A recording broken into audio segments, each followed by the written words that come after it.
Shalom jemaat yang dikasih Tuhan, senang sekali saya Pendeta Rubin Adi Abraham bisa melayani Anda lagi dalam ibadah online ini. Hari ini saya akan menyampaikan firman dengan judul Nikmatilah Hidup yang Indah. 1 Petrus 3 ayat 8-12 berkata demikian. Dan akhirnya hendaklah kamu semua seia sekata, seperasaan, mengasihi saudara-saudara, penyayang dan rendah hati. Dan janganlah membalas kejahatan dengan kejahatan atau caci maki dengan caci maki. Tetapi sebaliknya hendaklah kamu memberkati. Karena untuk itulah kamu dipanggil, yaitu untuk memperoleh berkat. Sebab siapa yang mau mencintai hidup dan mau melihat hari-hari baik, ia harus menjaga lidahnya terhadap yang jahat dan bibirnya terhadap ucapan-ucapan yang menipu. Ia harus menjauhi yang jahat dan melakukan yang baik. Ia harus mencari perdamaian dan berusaha mendapatkannya. Sebab mata Tuhan tertuju kepada orang-orang benar dan telinganya kepada permohonan mereka yang minta tolong. Tetapi wajah Tuhan menentang orang-orang yang berbuat jahat. Saudara, saya percaya kita semua ingin menikmati hidup yang indah dan memiliki umur yang panjang dan berbahagia. Apa artinya kita punya umur panjang tapi bertengkar terus, ribut terus, banyak masalah di dalam kehidupan. Tetapi kalau kita bisa mengisi hari-hari kita dengan ucapan syukur, mengalami kebaikan dan berkat Tuhan, saya percaya itu sesuatu yang sangat kita rindukan. Saya percaya saudara juga ingin menikmati hidup yang baik, bukan? Nah, bagaimana caranya? Saya percaya ini bukan kebetulan, bukan permainan nasib. Tetapi kalau kita taat mengikuti arahan firman Tuhan. Nah, ada 3M yang saya mau bagikan supaya kita bisa menikmati hidup yang indah dari ayat yang telah kita baca tadi. Yang pertama, kita harus menjaga lidah. Ayat 10 tadi berkata, siapa yang mau mencintai hidup dan mau melihat hari-hari baik, ia harus menjaga lidahnya terhadap yang jahat dan bibirnya terhadap ucapan-ucapan yang menipu.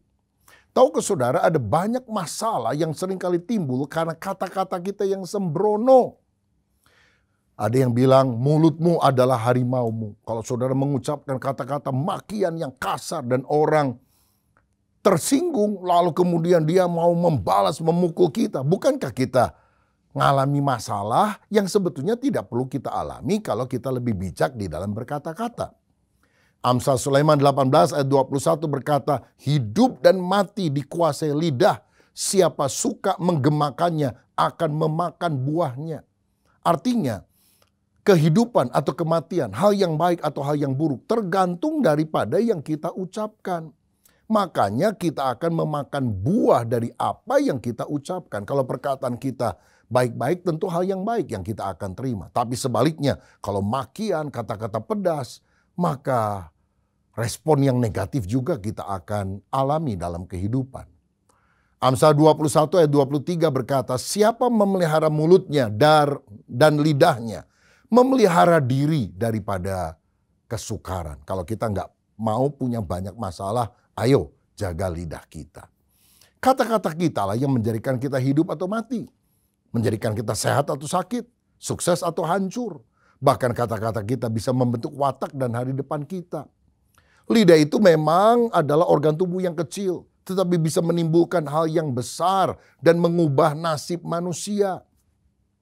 Ucapan seorang hakim kepada terdakwa, kamu salah atau kamu tidak bersalah, guilty or not guilty, itu akan menentukan nasib orang itu, apakah dia bebas atau masuk penjara.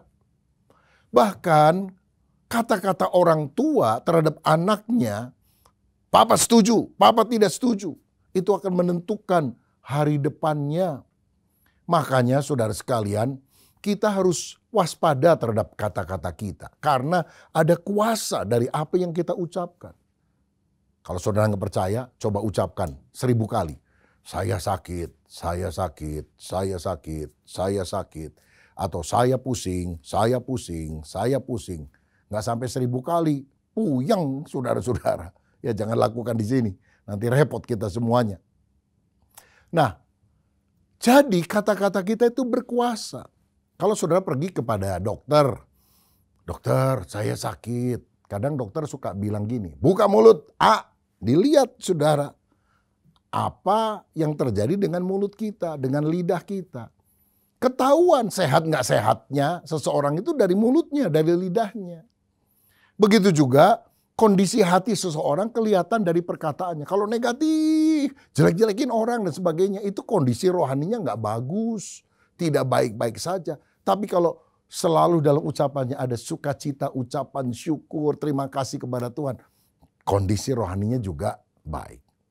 Tuhan ingin agar kita mempersembahkan seluruh hidup kita kepadanya.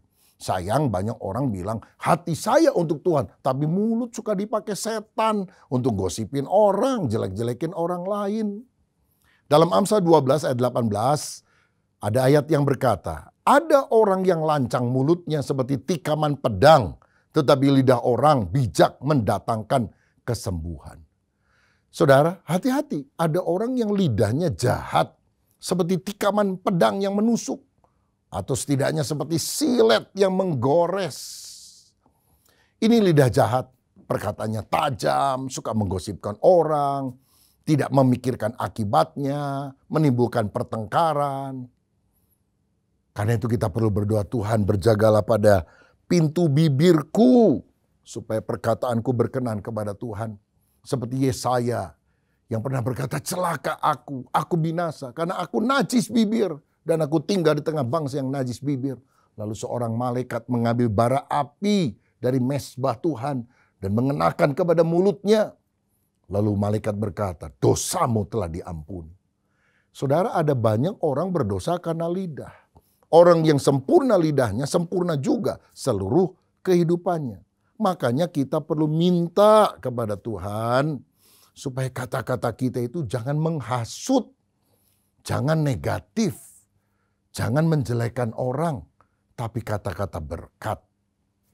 Saya ingat ada seorang hamba Tuhan bernama D.L. Moody, seorang pengkhotbah hebat pada zamannya. Tapi di gerejanya dia punya seorang tante cerewet pengkritik, saudara. Pendeta khotbah panjang dikritik, pendeta khotbah pendek dikritik, pendeta khotbah banyak ilustrasi dikritik.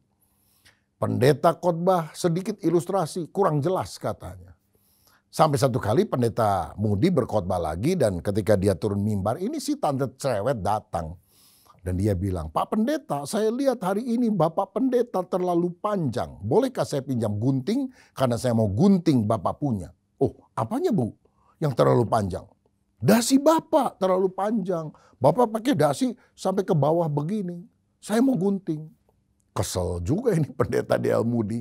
Lalu dia bilang, oh silakan Bu, kebetulan di sini ada gunting. Tapi gantian ya, setelah ibu menggunting dasi saya juga gunting ibu punya. Oh, apanya yang terlalu panjang Pak Pendeta? Rambut saya? Bukan. Lidah ibu terlalu panjang, saya mau gunting katanya. Untunglah si ibu akhirnya sadar dan bertobat, saudara-saudara. Kolose 4 ayat 6 berkata, hendaklah kata-katamu senantiasa penuh kasih, jangan hambar, sehingga kamu tahu bagaimana kamu harus memberi jawab kepada setiap orang. Kalau saudara ingin menikmati hidup, memiliki masa depan yang cerah, jaga kata-kata kita supaya selalu membangun dan menjadi berkat. Haleluya. Yang kedua, kalau kita ingin menikmati hidup yang indah, maka kita harus membenci kejahatan dan berbuat kebaikan. Ayat 11 tadi berkata, ia harus menjauhi yang jahat dan melakukan yang baik. Menjauhi kejahatan. Amsal 8 ayat 3 berkata, takut akan Tuhan ialah membenci kejahatan. Saudara, mungkin saudara berusaha untuk tidak melakukan kejahatan. Tapi Alkitab bilang bahwa orang yang benar-benar takut akan Tuhan benci kepada kejahatan. Bukan saja tidak mau melakukan, tapi benci kepada kejahatan. Jangan melanggar larangan Tuhan. Jangan bilang ya kalau Tuhan bilang tidak. Jangan bilang tidak bila Tuhan bilang ya. Jika ya, katakan ya. Jika tidak, katakan tidak. Sebab lebih daripada itu berasal dari si jahat. Nah, dalam Mazmur 1 ayat 1-3, pemazmur pernah berkata, berbahagialah orang yang tidak berjalan menurut nasihat orang fasik, yang tidak berdiri di jalan orang berdosa, dan yang tidak duduk dalam kumpulan pencemooh. Artinya apa? Jauhkan diri kita dari orang-orang jahat, dari perkara-perkara yang jahat. Sebaliknya, kejarlah kebaikan. Ayat 2, tetapi yang kesukaannya ialah Torah Tuhan. dan merenungkan Taurat itu siang dan malam. Ia seperti pohon yang ditanam di tepi aliran air, yang menghasilkan buahnya pada musimnya, dan yang tidak layu daunnya. Apa saja yang diperbuatnya berhasil. Saudara, kalau kita menjauhi yang jahat, melakukan yang baik, Tuhan menjanjikan kebahagiaan, keberhasilan menjadi bagian kita. Nah, perbuatan baik itu adalah sesuatu yang harus secara aktif kita lakukan. Bukan sekedar hatinya baik, tapi pasif, tidak melakukan apa-apa. Kalau saudara lihat ada orang kelaparan dan saudara bilang, aduh kasihan ya. Tapi saudara tidak melakukan apa-apa. Apakah saudara orang baik? Padahal engkau mampu memberikan uangmu, mampu memberikan makanan kepada mereka. Kebaikan itu bukan pasif tetapi aktif. Yakobus 4 ayat 17 berkata, jadi jika seorang tahu bagaimana ia harus berbuat baik, tetapi ia tidak melakukannya, ia berdosa. Kalau saudara tahu berdoa itu baik, tapi saudara tidak suka berdoa, engkau berdosa. Kalau saudara tahu menolong orang lain itu baik, tapi saudara tidak mau menolong orang lain, saudara berdosa. Alkitab berbicara tentang ada seorang hamba yang dapat 5 talenta, 2 talenta, 1 talenta. Nah, hamba yang 5 kembangkan jadi 10, yang 2 mengembangkan jadi 4. Yang ketiga menyimpan di dalam tanah dan tidak melakukan apa-apa. Dan itulah hamba yang dimarahi, dihukum oleh tuannya. Pertanyaannya, dosa hamba ini apa? Apa dia korupsi? Apa dia mencuri? Apa dia foya-foya dengan talenta itu? Tidak. Dosanya tidak terletak dari apa yang dia lakukan. Dosanya justru terletak dari apa yang dia tidak lakukan. Dosanya adalah nggak ngapa-ngapain. Saudara tahu nggak ngapa-ngapain bagi Tuhan, itu dosa loh saudara. Bukan hanya duduk-duduk jadi penonton lalu kita dianggap orang baik. Kita harus take action, melakukan tindakan, melakukan sesuatu yang baik, menabur benih kebajikan selama kita hidup. Kenapa kita harus menjauhi yang jahat dan melakukan yang baik? Karena Alkitab mengajarkan hukum tabur tuai kepada kita. Galatia 6 ayat 7-10 berkata, jangan sesat, Allah tidak membiarkan dirinya dipermainkan. Karena apa yang ditabur orang itu juga yang akan dituainya. Sebab barang siapa menabur dalam dagingnya, ia akan menuai kebinasaan dari dagingnya. Tetapi barang siapa menabur dalam roh, ia akan menuai hidup yang kekal dari roh itu. Janganlah kita jemu-jemu berbuat baik. Karena apabila sudah datang waktunya kita akan menuai jika kita tidak menjadi lemah. Ayat yang ke-10, karena itu selama masih ada kesempatan bagi kita, marilah kita berbuat baik kepada semua orang. Tetapi terutama kepada kawan-kawan kita seiman. Kalau ada orang jahatin kita, lalu kita terpancing berbuat jahat kepada dia. Bukankah sebetulnya kita juga sudah menaburkan hal yang jahat? Maka akibatnya satu kali yang kita akan petik adalah kejahatan itu. Tapi kalau kita tetap menabur kebajikan bahkan kepada orang yang berbuat jahat kepada kita, maka kebajikan itu yang akan berpulang kepada kita semuanya. Saudara, orang yang kurang ajar sama orang tua, lihat akhir hidupnya. Seringkali mengalami kesengsaraan, merana. Karena apa? Dia menabur sesuatu yang buruk. Orang yang suka tipu sana, tipu sini. Embat uang orang, melakukan kejahatan, akhir hidupnya tidak akan bahagia.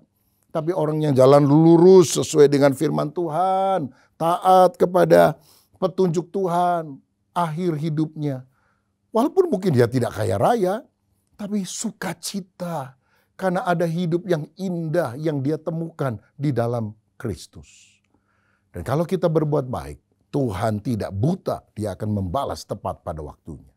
Saudara sekalian, saya pernah mendengar kisah yang terjadi di Amerika Serikat pada abad yang lalu. Ada seorang dokter muda yang praktek di sebuah kota kecil di Amerika Serikat.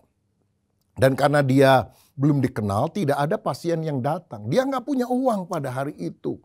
Dan dia sangat lapar. Sampai akhirnya dia pulang ke tempat dia tinggal untuk sementara. Ini sudah terjadi puluhan tahun yang lampau.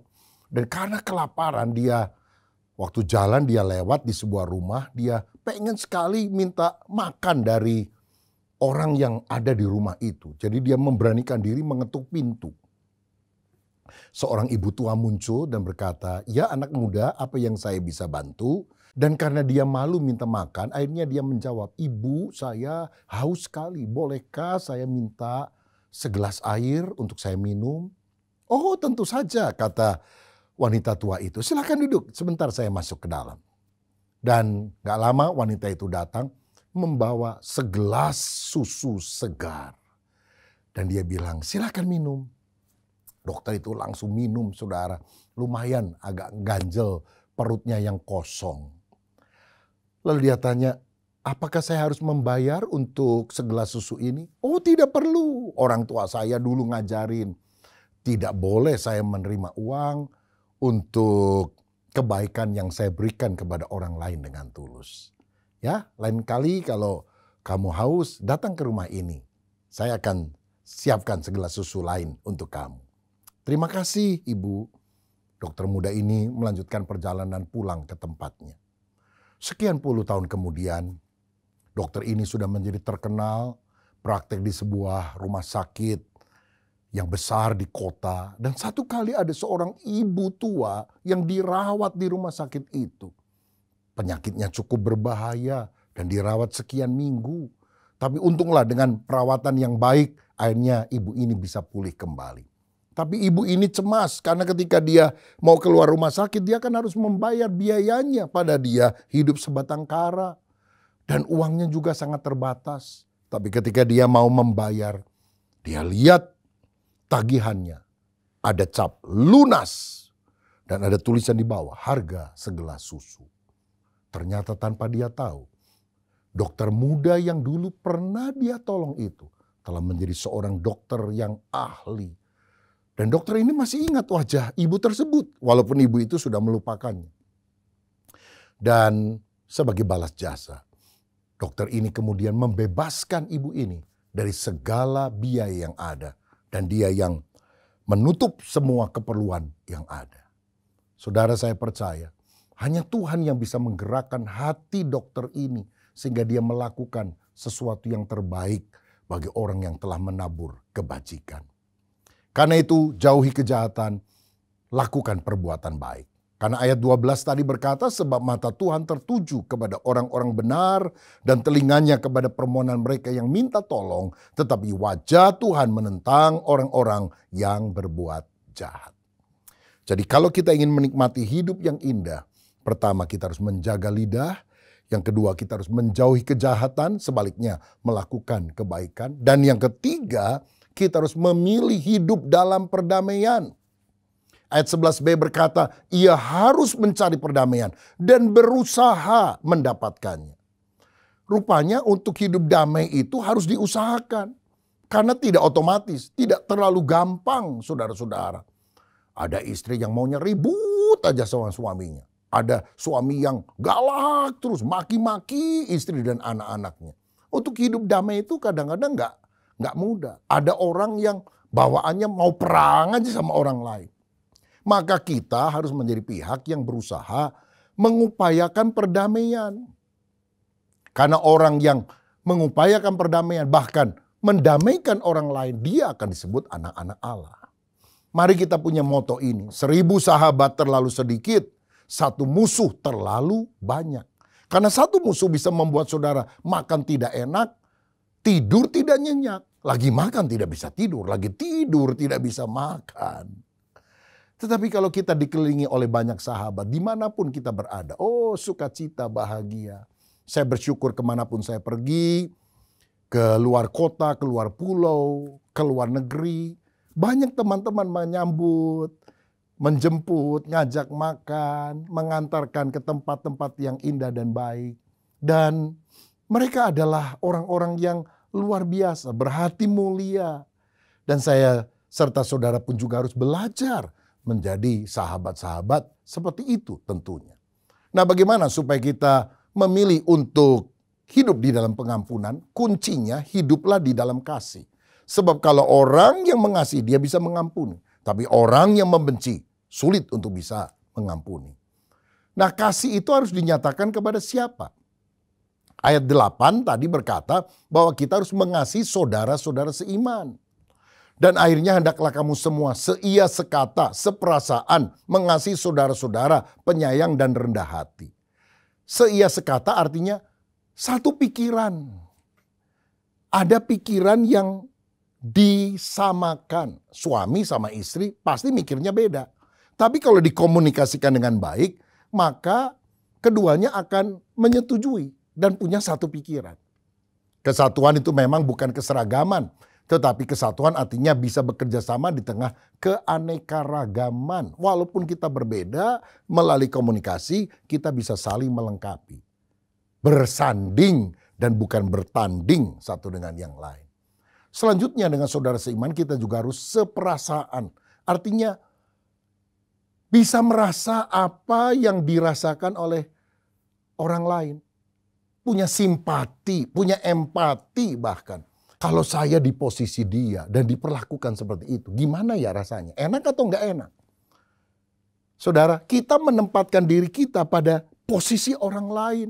Sehingga kita menjadi orang yang bisa mawas diri, menjaga perasaan, tidak menyakiti orang lain. Roma 12 ayat 15 berkata, bersukacitalah dengan orang yang bersukacita dan menangislah dengan orang yang menangis.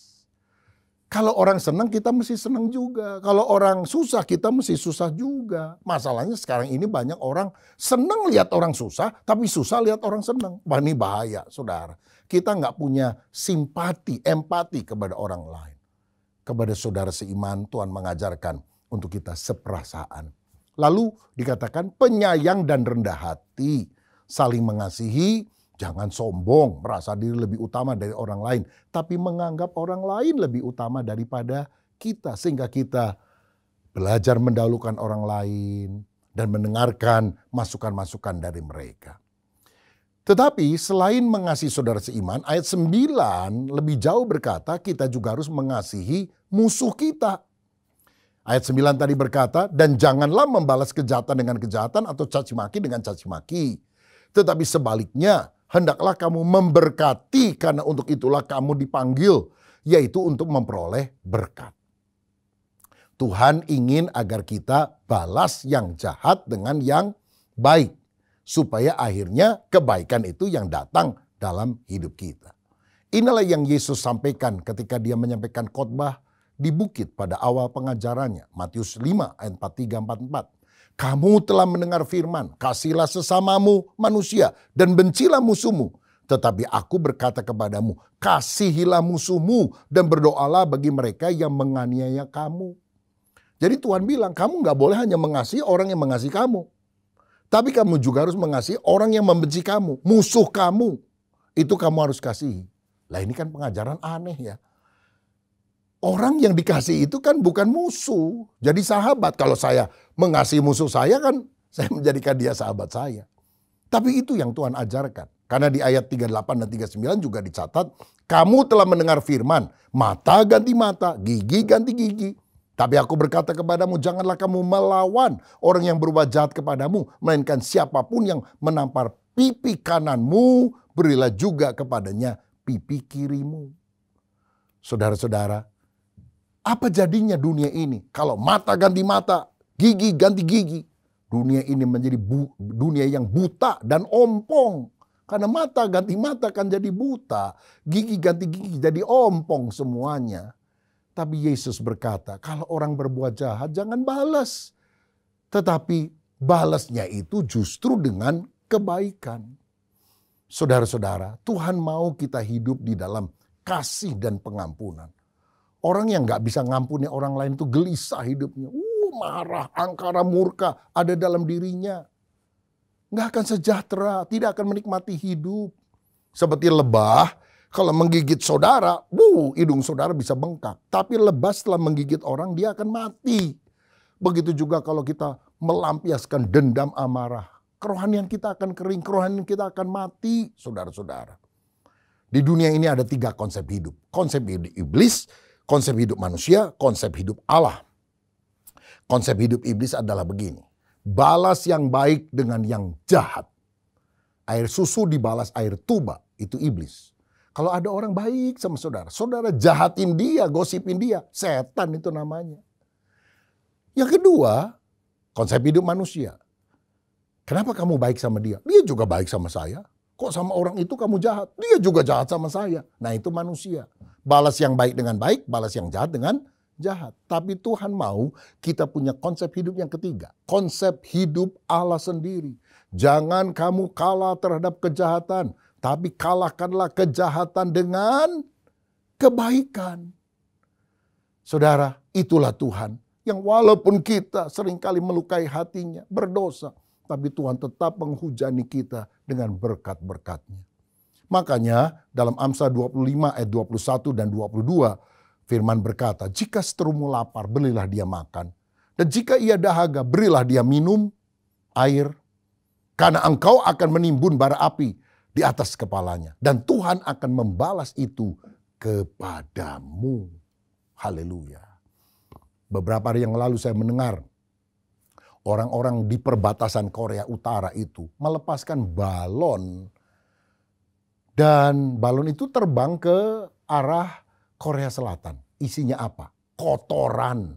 Kotoran binatang, kotoran manusia. Pokoknya yang jorok-jorok, sampah saudara dimasukkan ke sana. Dan ketika orang-orang di Korea Selatan melihat hal itu, mereka juga kesel, marah.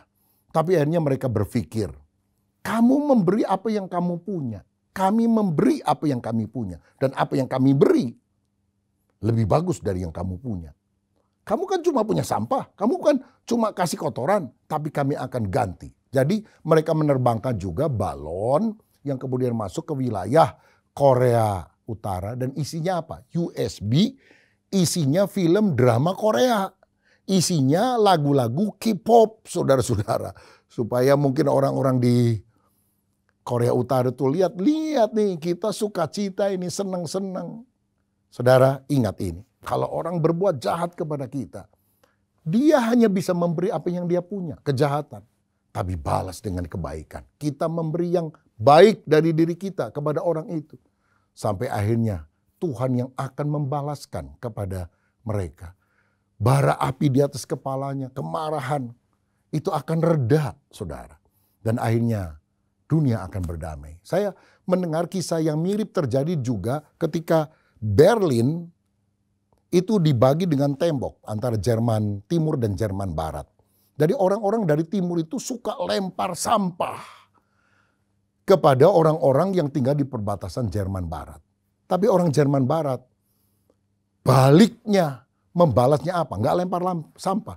Dia lempar makanan, dia lempar selimut, dia lempar pakaian. Sampai akhirnya orang-orang di bagian timur malu dan temboknya juga runtuh. Dan Jerman akhirnya bisa bersatu. Saya percaya kalau kita memilih hidup di dalam pengampunan, bukan hidup di dalam dendam, maka kita akan berdamai dengan semua orang. Dan hidup kita jadi berkat bagi orang di sekitar kita. Siapa di antara saudara yang hari ini ingin menikmati indahnya hidup di dalam Tuhan? Mari kita menjaga lidah kita. Mari kita menjauhi kejahatan dan berbuat kebaikan. Dan mari kita memilih hidup dalam pengampunan. Jangan hidup dalam dendam. Tapi mengampuni orang yang bersalah. Karena itulah kehendak Tuhan bagi kita. Mari kita berdoa bersama-sama supaya Tuhan memberikan damai sejahtera kepada kita. Bapa, terima kasih kebenaran firman-Mu. Jadikan kami orang-orang yang beruntung karena memiliki hidup yang penuh dengan damai, sukacita, ada keindahan di dalam Kristus. Karena itu tolong kami menjaga lidah kami. Kami tidak mau melakukan hal-hal yang jahat. Kami mau melakukan hal yang baik dan mengampuni orang yang bersalah kepada kami. Seperti teladan Yesus bagi kami. Sehingga kami menikmati betapa indahnya hidup di dalam Engkau. Berkat-Mu atas kami di dalam nama Tuhan Yesus. Haleluya. Amin. Tuhan Yesus memberkati.